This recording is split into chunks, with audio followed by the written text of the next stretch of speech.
जोर से बोलने से प्राण शक्ति, मन शक्ति तथा एकाग्रता की शक्ति क्षीण होती है।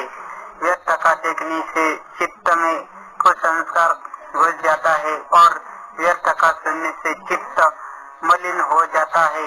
अंधकरण उन्नीत के चाहक को चाहे कि वह व्यर्थ का देखकर सुनकर अपनी शक्ति को क्षीण होने से बचाए। आप इस दिव्य विचार का मराठी में अनुदान करता हूँ। मराठीत सांगतो तुम्हाला सर्व सारांश संदर्भासहित स्पष्टीकरण।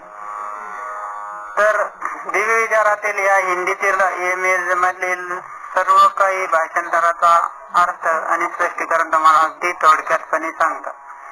तुम्ही कोणालाही व्यर्थ बोलू नका, सुनू नका, त्याचा ऐकू नका, त्याचं काय योग्य आहे तेच योग्य ऐका। तुम्हाला पसंत नसेल तर ठीक आहे, नका पसंत करू, पण जोर जोराने व्यर्थ बडबड करू नका।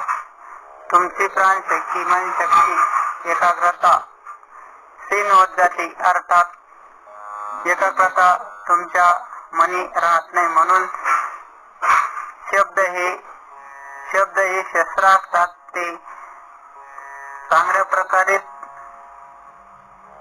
वापरता आले पाहिजे आणि भाषांतर करता आलं पाहिजे। त्याच पद्धतीने तुम्ही कार्य करावं असं मला वाटतंय।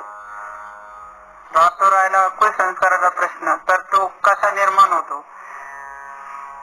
फार पसंत नाही, अमुक नाही, ढमुक नाही असे तुमच्या मनी वाढत जातात, ते कुसंस्कारात रूपांतरित होतं आणि त्यातून दुर्बुद्धी निर्माण होते, अर्थात कुसंस्कार निर्माण होतात। म्हणून आपली बुद्धी ही तीक्ष्ण आणि दक्ष असली पाहिजे। व्यर्थ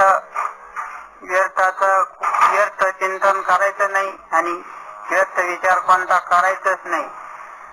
जोपर्यंत तुम्ही व्यर्थ विचार करत नाही तोपर्यंत तुम्ही एकाग्रतामध्ये राहता आणि तुमची प्राणशक्ती ही चांगली असते। म्हणून वाचायचेच असेल तर दिव्य विचार वाचा, संत ज्ञानेश्वरी सारखा ग्रंथ वाचा, आलेगालक मान संतांचे चरित्र वाचा।